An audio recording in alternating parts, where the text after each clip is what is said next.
The Atheist Debates Patreon project presents Atheism and Conspiracy Theories.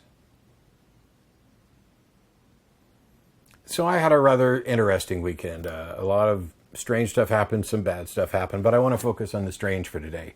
I was playing in a poker tournament. I made a Facebook message about this, and one of the guys at the table was a conspiracy theorist, and I mean an extraordinary conspiracy theorist. We didn't talk about everything that he believes, or more accurately disbelieves, but it was kind of funny because it was so extreme that I felt that I was being trolled. I thought somebody, I was new at this particular tournament. I thought somebody had looked up who I was and decided to just kind of, poke me with a stick at the table. It was bizarre. And I'll talk a little bit about some of the specifics, but the primary concern here is about skepticism with respect to atheism. Years ago, I gave a talk at the American Atheist Convention here in Austin, I believe, noting that skeptic groups weren't always atheistic enough to suit me, and that was a matter of personal preference, because you can be a skeptic and you can have a skeptic group that focuses on psychics or Bigfoot or UFOs and never goes anywhere near religion. That won't be the skeptic group for me. I mean, I'll be supportive of it. It's just that's not where I'm going to spend my time, because I am more focused on religion, and I think religion is probably the biggest elephant in the room for skepticism. The other part of that talk was to say that atheists are not always skeptical enough to suit me, and rather than just being a matter of personal preference, I felt that this was a dangerous issue, an issue of credibility, that if you have a bunch of atheists running around advocating for conspiracy theorist nonsense and flawed reasoning and just all kinds of crap, that it undermines the credibility of other atheists, the atheist movement at large, and it gives our opposition an easy target. This is in part about determining what's true or what is reasonable to accept, and it's also in part about making sure that we are not easily dismissed. After all, from my point of view, the overwhelming majority of the world believes something that I find completely unreasonable. I can't say that it's not true. I just am evaluating their reasons for believing. And I've come up with countless examples and tried to make skepticism a cornerstone of what I'm doing, basically talking about how to make better arguments, how to avoid making bad arguments, how to frame things such that you are both being intellectually honest and that you are representing the strongest case that you can. And then on Sunday, on the Atheist Experience, we had another conspiracy theorist present, and I don't think it was quite as noticeable as some of the other conspiracy theorists. In part because this person was an invited guest. And I've struggled a little bit with how I want to address this. I don't want to look like I'm, beating up on somebody, but if you publish a book and promote yourself to go on shows to spread your ideas, then I think at that point you're fair game. So I'm going to talk a little bit specifically about her book and her thesis, but it is all to make a larger point about conspiracy theories, skepticism, and atheism. So first I want to start with the conspiracy theorist at the poker table, because we've had a number of conversations. When I was in LA, I sat down with Seth Andrews and Cara Santa Maria, and we talked a little bit about this, and Cara brought up a great point about how much of the conspiracy theorist sort of thinking seems to be rooted in a power imbalance. The government has power and you don't. The scientists have power and you don't, with the power being, knowledge and general respect and reverence in the community. This power imbalance frustrates people, and when you find out that you've been duped, that you've been lied to, it is far more likely that you will continue seeing lies and deception, because our brains are both pattern recognition machines in the sense that we start recognizing patterns after several things happen. We are also sort of lie detectors in a sense, not in the true sense that we can absolutely tell when people are lying, but we are quite often on the lookout for it. And once you've been burned, once you've been used, you may become hypersensitive to it. And so not only do you recognize patterns, but you begin to see agency and intent in things that may not have any sort of agency or intent behind them. So the gentleman at the poker table, there was a joke about gravity and how there's no such thing as gravity, the earth just sucks. It's an old joke, and it's clever. Unfortunately, in the modern era, and it's so weird to say modern era of flat earthers, there are people out there who are actively denying gravity because it flies in the face of their flat earth model.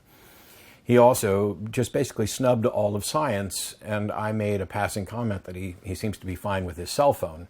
And he's like, well, that's, something that science has proven and demonstrated. It's the theories that I don't like. And I explained that, I did everything. I explained that theory was the highest point of an idea within science. That science doesn't make proclamations about truth, that science doesn't prove things, that is mathematics. And he tried to say I had it backwards, that mathematics was the one that didn't say anything about truth and never proved anything. Which is, there were a number of cases where there were just complete inversions of reality. He mentioned that the moon makes its own light, and I said, it doesn't. And he pointed out that he has no idea what the moon actually is, but he knows that the moon is not what we've been told it is, and that we've never been to the moon. And it just went on through all these things. And it was frustrating in the sense that I just showed up to play in a poker tournament. I did not show up to, do my magic and skepticism lecture or explain how light works. And because he was concerned that during a full solar eclipse, if the sun is here and the moon is here, yet you can still see the sun, or you can still see the moon, boom, boom, and we're here.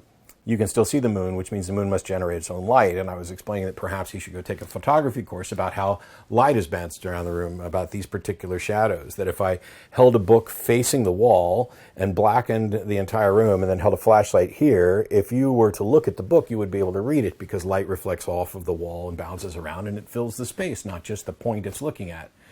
And he wanted to know why the moon then doesn't reflect heat in the same way. And I was pointing out that it's not a mirror, it's a big rock. And so it absorbs some radiation. It's not a very good reflector. It's just good enough that some of the light from the sun manages to fall on the earth, which is why it's not as bright during a full moon as it is in broad daylight. And he started bringing up some things, and then I got a little snarky because he kept saying, well, you should go check out this, and you should go check out this, and you should go check out this. And I said, you should go check out a 4th grade science book. And we all laughed. It was kind of fun because everybody knew I wasn't beating up on him. I was genuinely trying to have a conversation, as was he, but it's very difficult when somebody doesn't care about the science. And there are ways to broach this. There are ways, the cell phone comment wasn't just a complete throwaway. It was there to specifically implant in his mind this notion that he is being selective about what science he likes and accepts, and that he needs to investigate the reasons why he's being selective about that. And at one point I said, well, do you listen to Alex Jones? Figuring, of course I'd get a yes, because he's spewing all kinds of Alex Jones stuff. The Super Bowl is actually Superb Owl because these are Moloch worshipping Satanists. Oh, and by the way, he's a Christian, so he's a little extra sensitive to all of the Satanists that are controlling the planet. But he noted that he doesn't actually listen to Alex Jones because Alex Jones is a puppet of the Bilderbergers and the Illuminati. He presents just enough information so that people will scoff, but Alex won't tell the whole truth. So this guy has built up a model in his head that is virtually impenetrable, or seemingly impenetrable, because everything is a conspiracy. The NBA Finals are going to go to the 7th game because that way they make more money. There's no way they would let it in before the 7th game. Now, there's nothing that says that that's not true, but you would have to have players and refs and everything in on it. Games like this have been manipulated before, especially when there's gambling involved. That's not the most outlandish conspiracy theory that he uttered, but it was one of a string of things that he presented no evidence for. It was just hyper suspicion. It was somebody else has power, I don't. Somebody else has been deceptive, and now I'm not going to trust anything they or anybody else says. So it was an interesting discussion. It'll probably go, I'll be back to play in more tournaments, but it'll be... I now have the nickname at the poker room as The Skeptic. I walked in on Sunday and they were like, hey, it's The Skeptic, which is fine. I can, I kind of like that. I can be the skeptic at the poker table. On Sunday, though, I was supposed to host the Atheist Experience TV show, and Russell had invited a guest on, and I opted out of actually hosting the show because I don't want to host somebody I don't know, and because I had problems with her thesis, so I figured since it was Russell's guest, Russell should go ahead and host. But what we ended up having was a conspiracy theorist of not necessarily another kind, but perhaps not quite as severe. And so I want to talk a little bit about what her views were. So the guest name was Catalin Pulcher or Pulcher. I'm not exactly sure how to pronounce her name. She's written a book called Status Quont, A Woman's Perspective on How Christianity Was Never About God. And when I read the title, alarm bells started going off, but there's the old adage of don't ever judge a book by its cover. So I went and actually read some blog posts written by her and a little summary about her book. And then I went to, check out her book's reviews. And of course, I'm not going to bash anybody for having a self-published book with like five-star reviews from clearly, friendly sources. But the summary of the book, she's portrayed it as a perspective on the history of the formation of Christianity and or the Bible. But I gave a talk ages ago about how hyperbole would destroy the world. And one of the things that I'm primarily concerned about is if you overstate your case, how much damage are you actually doing to the thing that you are trying to promote? She was on the show, and Russell was on there with her, and she started off by kind of giving her background history. She was a Baptist fundamentalist. And then she saw Ricky Gervais's movie, The Invention of Lying, which convinced her in some way over some time that it was all a lie, which led to the conclusion that it was an intentionally constructed lie. And then when you start finding bits and pieces of misogyny and patriarchal ideas within the Bible, and that becomes your revelation, it's very easy to conclude that this was intentionally constructed to control people, and in particularly control women. You've got sayings about this for ages. Religion is the opiate of the masses, and to the people in charge of religion, it's useful, whereas to other people, it's other things. I'm not going to get that quote right. Somebody will post it in the comments, I'm sure, and then say, God, why didn't you bother researching this? I just kind of sat down to do this one thing, and that is, I don't want to beat her up for reaching a conclusion that is flawed. If she had been a caller to the show, if she had called in and said, here's what I think that the Bible was intentionally constructed and manufactured to form the Christian religion specifically to control women, that it was never about God, the conversation that I would be having now would be very different. To his credit, Russell essentially tried to give her a way out at the very beginning. He asked her, you don't actually mean this literally, do you? And the best response she could give is, no. I understand that the Bible and Christianity have a bunch of different, meanings and uses and things like that. I'm specifically talking about this one issue. And then the worst thing she could be accused of was being a bit hyperbolic and dishonest in making a case, which is still potentially damaging, but it's not the worst thing ever. Instead, she flatly doubled down and noted that, in fact, she does literally mean what she said, that the Bible and Christianity is an intentionally invented fiction designed to control women. And as soon as she did that, that's the genesis for this video. So I'm going to address that, and then we'll move on. First of all, the Bible isn't one book. It's 66 books in the Protestant version of the Bible, written by many different authors over a long period of time.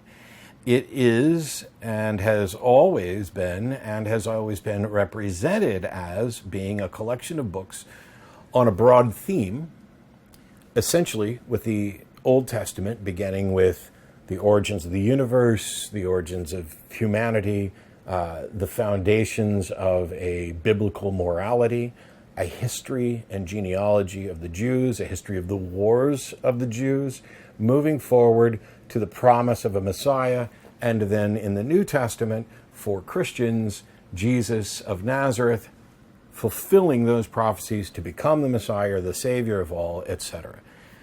Is the Bible misogynistic? Yeah, it is. Is it patriarchal? You betcha. I'm doing a series of videos on women and the Bible, and the very first one that I did, which was released a month or two ago, was about the worth of women in the Bible. And it's undeniable that women are second-tier, second-class citizens in the Bible. That doesn't mean that the intent or purpose of the Bible, or the author's intent, was to establish a fiction to maintain that. You see, that was, in fact, the status quo. And it's a little ironic that somebody writes a book called Status Quote, and yet they think that it was a good idea or necessary for someone to invent a fiction to support the status quo. The status quo is what doesn't need to be supported. It doesn't need the support of a God. Men were in control. It's been that way for as long as, probably forever. It may well be that way to some extent for many, many, many years to come. We're not necessarily going to get to proper equality. That is unfortunate, but that doesn't mean that there's necessarily a conspiracy. Are there patriarchal notions and misogyny in the real world? You bet. But that doesn't mean that there is a conspiracy to hold people down or specifically to control women. And it certainly doesn't mean that you need to invent a new God. There were plenty of other religions that they could have adhered to. It is absurd to think that the many authors over countless generations sat down and said, let's construct this massive narrative about God and the Jews and the history of the world and all these other things, and occasionally we will, reference women. Women are barely mentioned. They don't often get named unless they're someone's wife or unless they are being punished by being cursed with infertility, becoming barren. Barrenness is essentially the go-to punishment for women in the Bible. It's strange to me to see this happening over and over. And like I said, I'm not here necessarily to beat up Catelyn. I have not read her book. I've read her summary of the book. I've heard her speak about her book. And then I have heard her kind of double down on the notion that, yes, this was, in her view, an intentionally invented fiction, despite the fact that I don't know that she has any relevant expertise or whether or not she spent any time studying this. Her thesis seems to be rather loosey-goosey. Look, it says this, look, it says this, look, it says this, which is all cherry-picking. It's very easy to go through the Bible and say, oh, the Bible is about supporting slavery. The Bible is about keeping women down. The Bible is about making sure the Jews are considered the best people on the planet. It's essentially a mistake to affirm intent without being able to actually demonstrate intent. And demonstrating intent is incredibly difficult because we're not mind readers. The Bible has a number of different problems with it, but that doesn't mean that they were the primary intent. I had a conversation with Beth Presswood and some other people when I saw individuals on the left, it probably happens on the right and the center as well. These are mistakes that all of us can make easily.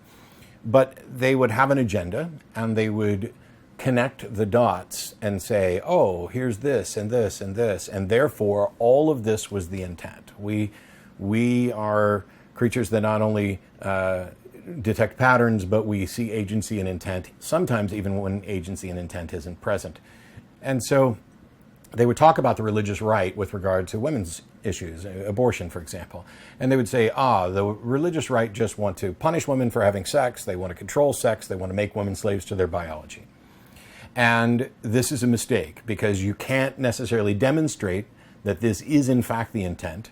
I can say for many of the people, it seems that either this isn't their clear intent or they don't recognize this as an intent. It certainly wasn't an intent of mine when I was anti-choice. So saying that you want to control sex, you want to make women slaves to their biology, and that you want to punish women for having sex, so to say that that is somebody's intent is a mistake because you can't necessarily demonstrate it, and it may in fact be incorrect. The better tactic is to say that these individuals are advocating for policies that have the effect of making women slaves of their biology, punishing women for having sex, controlling sex, and those sorts of things. And that they care more about whatever their agenda is than they do about these consequences of the actions that they want to take. That is a completely honest and accurate argument that includes the notion that they may intentionally be going after these. They just may, all these sluts out there doing this stuff, let's just, you shouldn't have had unprotected sex, and so you're going to have a baby now, and There may be, the sort of nefarious, maniacal people out there who are thinking like that. But that doesn't mean that they're the norm, and it doesn't mean that everybody who advocates for their policies has the same reasons and justifications. Some people just want to do what they think it is that God wants them to do without any thought for the consequences. They're not necessarily being malicious. They are just being essentially blind to the consequences because they're only focusing on one thing. Oh, God doesn't want us to kill the unborn.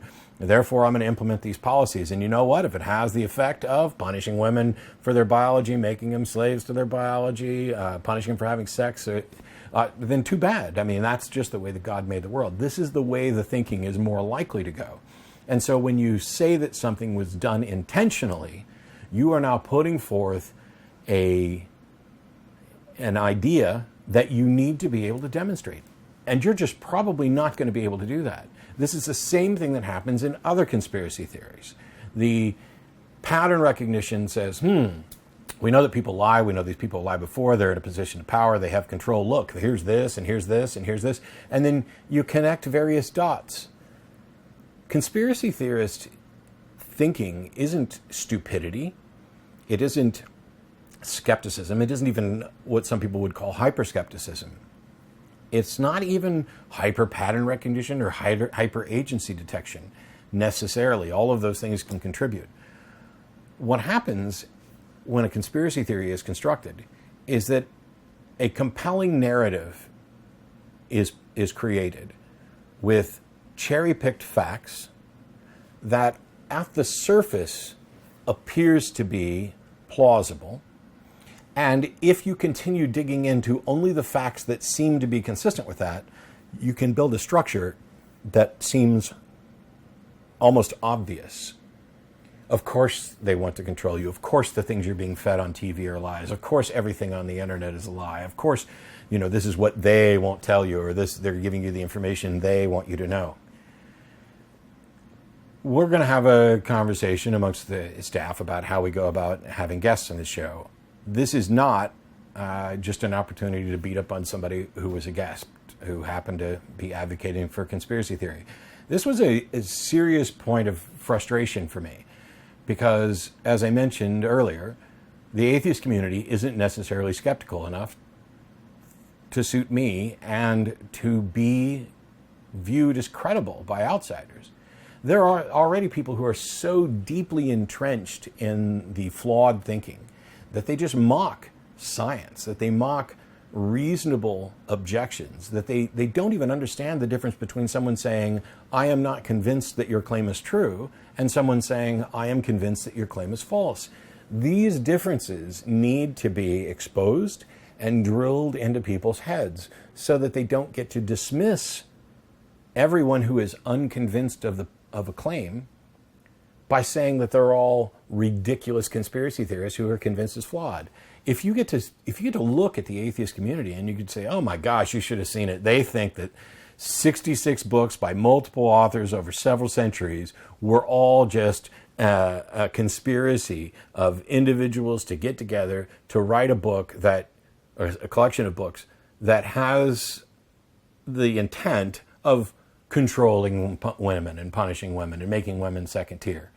When in fact, that was the status quo at the time. And as mentioned before, you don't need to invent a God or any sort of justification to maintain the status quo. You have to do that to stand up against the things that you want to change. You have to do that to protect your history from being lost. And that's the bulk of what the Bible is.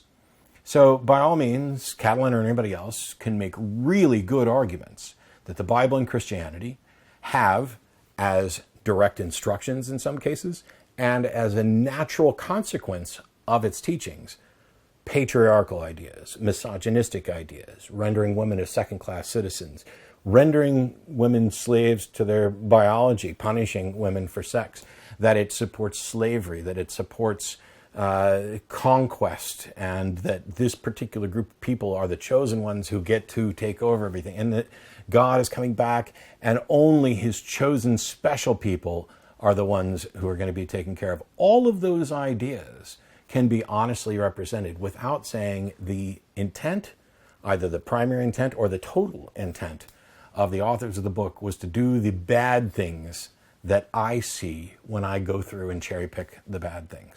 Because the Bible's full of bad things. Christianity is full of bad ideas. It may not necessarily be the motherlode of bad ideas currently. Even, I think Sam Harris walked that back with regard to Islam to say that it is a motherlode of bad ideas. There are bad ideas everywhere, not just in specific religions, but out there in the wild, in the world. Sexism, racism. You don't have to be religious to either have those things or support those things. If we are going to make honest arguments, we cannot begin with here's what the intent was unless we can demonstrate that intent. And demonstrating intent is incredibly difficult. And if it sounds to believers like you are just inventing a conspiracy theory by picking out, these things and ignoring these others, the cherry picking fallacy, then you are going to be dismissed. And what's more important, your view that the Bible and Christianity have a negative effect on society, have a negative effect on women, which may in fact, and I would say likely is the case, your view on that is not going to get support. You are actually doing harm to the very good ideas that you're advocating for, because instead of addressing them honestly, you have decided that you have to go a step further. We'll probably touch on this a little bit more when we talk a little bit about mythicism, because mythicists are in a couple of different camps. Some are simply acknowledging that you can't reasonably demonstrate that the Jesus of Nazareth character ever existed. And some are going a step further to say, the only reasonable conclusion is that he didn't exist. This is a fiction. It was invented in the 4th century by the popes and Masons and all this other stuff. This is the sort of stuff that I've been railing against for ages. It's one of the reasons why I'm focusing more on skepticism and more on humanism than pure atheism as I travel around during lectures. It is a cornerstone of how to have better debates and how to potentially be more convincing on issues. To listen charitably, to reflect those issues back, to be honest, and to not overextend your case to where you are making statements that you cannot demonstrate.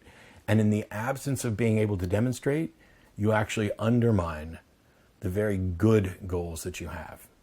So keep that in mind.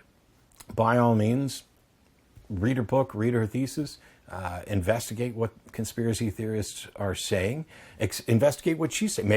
Maybe you can come back and say, Matt, you got it all wrong. She's not a conspiracy theorist. I think you're going to have difficulty with that when someone is asserting that there is a nefarious intent, and it's this specific nefarious intent, when the books that they're addressing cover so much more and obviously have other motivations that are plainly stated.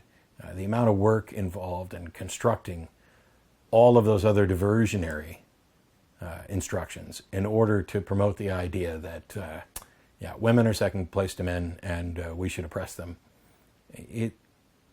It's damaging and it shouldn't be taken seriously. It doesn't deserve to be elevated to the point of reaching out to the public as something that might be viewed as representing the broader atheist society, the broader atheist community, or the bulk of thought within those individuals and those organizations that have consistently stood up for reason and stood up in opposition to the truth of religion and to the privileged status of religion. We'll see you next time. Bye-bye. This video is made possible by supporters of the Atheist Debates Patreon project. You can find more information and add your support at patreon.com/atheistdebates.